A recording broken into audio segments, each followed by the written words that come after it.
شروع میں تشریف لائے انہوں نے کیا کیا ہے؟ خاک پنجاب از دمے او زندہ گشت صبح ما از مہر اوتا بندہ گشت. انہوں نے کفر کا کلا کما کیا اور اسلام کو پھیلایا ہے، اسلام کی روشنی عام کی ہے. فرماتے حضرت داتا پاک رحمت اللہ علیہ آپ اپنے مدرسہ کے سامنے بیٹھے ہیں. توجہ میری طرف کی، جیسے ہی آتے ہیں نا جی شاہ صاحب تشریف لاتے ہیں سروری صاحب تو انشاءاللہ بیان شروع ہو جائے گا. توجہ میری طرف رکھیں. فرماتے داتا صاحب رحمت اللہ علیہ اپنی مزار، اپنے آستانے، اپنے مدرسہ کے سامنے بیٹھے ہیں اور اسی دوران جو ہے ایک مائی صاحبہ کا گزر ہوا اور اس کے سر پہ دودھ کا مٹکا ہے. اور اس وقت پنجاب کا جو حاکم تھا اس کا نام تھا راجو جوگی. وہ جادوگر تھا، جادو کا ماہر تھا، سفلی علم کیا کرتا تھا. داتا صاحب نے جب دیکھا نا کہ مائی صاحبہ دودھ کا مٹکا اٹھا کر اور اس راجو جادوگر کے پاس جا رہی ہے تو داتا صاحب نے فرمایا مائی خاتون یہ دودھ ہمیں نہیں دو گی؟ اس نے کہا اگر داتا صاحب آپ کو دیا تو راجو جوگی جو ہے وہ ایسا جادو کرے گا شام کو میرے جانوروں کے تھنوں سے دودھ کی بجائے خون نکلے گا. آپ نے مسکرا کے فرمایا میں محمدی غلام ہوں، انشاءاللہ ایسا نہیں ہوگا، دودھ ہمیں دے دو. مقصود دودھ نہیں تھا. مائی صاحبہ نے مٹکا رکھا، داتا صاحب نے اس کی قیمت ادا کی، چند گھونٹ پیے، باقی دریا میں ڈال دیا. اب شام کو جب مائی صاحبہ نے اپنے جانوروں کے تھنوں سے دودھ نکالا نا سارے برتن بھر گئے لیکن دودھ تھنوں میں ویسے کا ویسے.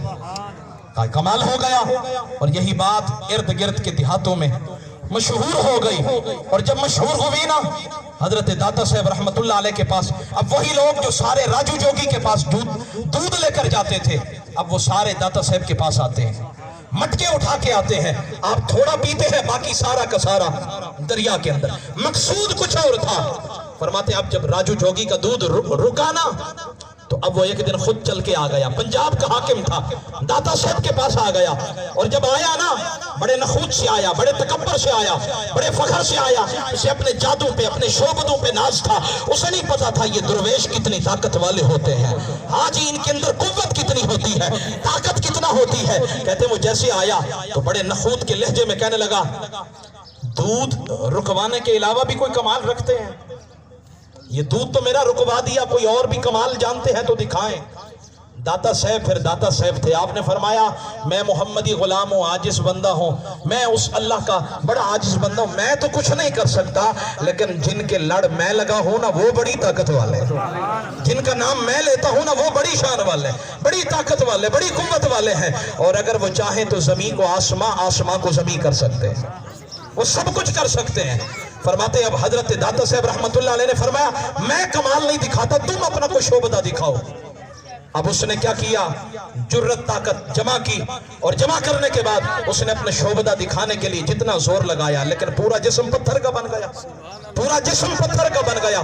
اور جب کوئی بھی شعبدہ نہ دکھا سکا پورے پنجاب نے، لاہور نے دیکھا وہی راجو جوگی جو ہندو تھا، جو کافر تھا، جو سفلی جادو عملیات کے کام کرتا تھا، وہ داتا صاحب کے پاؤں مبارک پہ سر رکھ کے کہتا ہے جس کا نام آپ لیتے ہیں اس کا کلمہ مجھے بھی پڑھا دے، اس کا کلمہ مجھے بھی پڑھا دے. یہ وہ بزرگان دین ہیں جنہوں نے مسلمانوں کو کافر نہیں کیا، کافروں کو مسلمان کیا ہے، جنہوں نے کافروں کو مسلمان کیا ہے. تو میرے آقا کے غلاموں صوفیاء کی تعلیمات پہ عمل کرنا ہے تو 5 وقت کے نمازی بن جائیں. صوفیاء کی تعلیمات پہ عمل کرنا ہے تو زہد تقوی ورع کے حامل بن جائیں. صوفیاء کی تعلیمات پہ عمل کرنا ہے، ان کے مشرب پہ چلنا ہے تو پھر آئیں ان کے سیرت کا مطالعہ کریں.